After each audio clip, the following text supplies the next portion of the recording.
Welcome to టెడ్డిఎస్ for you channel. మన ఛానల్‌ను సబ్స్క్రైబ్ చేయండి, లైక్ చేయండి, షేర్ చేయండి అండ్ సపోర్ట్ కూడా చేయండి. Thank you. 2025 డీఎస్సీలో మనం చూస్తే, డీఎస్సీలో గాని, టెట్‌లో గాని చూస్తే జీకేలో, కరెంట్ అఫైర్స్‌లో, కంటెంట్‌లో, మెథడాలజీలో ఆల్మోస్ట్ ఆల్ అన్నీ కూడా ఎక్కువ భాగం మ్యాచ్ ద ఫాలోయింగ్ అడిగాడు. మనం 2026కి సంబంధించినటువంటి కరెంట్ అఫైర్స్‌లో భాగంగా ఒక మ్యాచ్ ద ఫాలోయింగ్ ఎంసీక్యూ చూద్దాము. ఆప్షన్ ఏ, ఆప్షన్ బి జాబితా ఏ, జాబితా బి ఇచ్చారు. Ursula von der Leyen, doctor Nori దత్తాత్రేయుడు, శుభం శుక్లా, బంకిం చంద్ర చటర్జీ, ఆంటోనియో కోస్టా. ఇక్కడేమో వాళ్ళ వివరాలు ఇచ్చాడు. మనం చూద్దాము. బంకిం చంద్ర చటర్జీ మనకు తెలుసు. Bankim Chandra Chatterjee option Roman number 4 మనం ఆన్సర్ చూస్తా ఉన్నాము.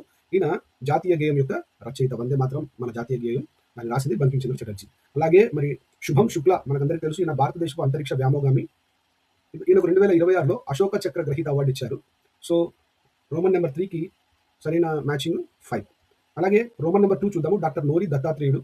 ఈయనకు మరి 2026 సంవత్సరానికి గాను పద్మభూషణ్ అవార్డు ఇచ్చారు.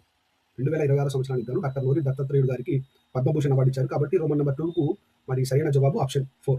అలాగే మరి రోమన్ నెంబర్ 1 చూద్దాము. Ursula von der Leyen. ఈమె యూరోపియన్ కమిషన్ అధ్యక్షురాలు. అంటే రోమన్ నెంబర్ 1కు option 2 is the matching. Antonio Costa మనకు యాజ్ యూజువల్ తెలిసిపోతుంది బై డిఫాల్ట్గా యూరోపియన్ కౌన్సిల్ అధ్యక్షుడు. రోమన్ నెంబర్ 5కు నెంబర్ 1 అనేది మ్యాచింగ్ అవుతుంది. డీటెయిల్గా వీళ్ళకి సంబంధించిన వివరాలు చూద్దాం మనం ఇక్కడ. 2026 భారతదేశం 77వ గణతంత్ర దినోత్సవాన్ని అత్యంత వైభవంగా జరుపుకుంది. ఎక్కడ జరుపుకుందంటే ఢిల్లీలోని కర్తవ్య పథ్లో.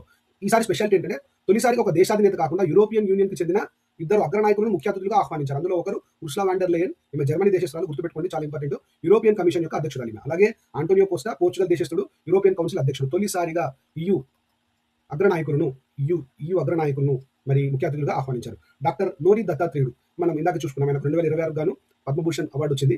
క్యాన్సర్ నిపుణులు. క్యాన్సర్ చికిత్సలో ఆయన చేసిన అంతర్జాతీయ సేవలకు గాను ఈ పురస్కారం లభించింది. అమెరికాలో ఉంటున్నారు. అలాగే శుభం శుక్లా గారు మనం ఇందాక చెప్పుకున్నాం. ఈయన మన భారతదేశపు అంతరిక్ష వ్యామోగామి. 2026 గాను అశోక చక్ర అవార్డు ఇచ్చారు.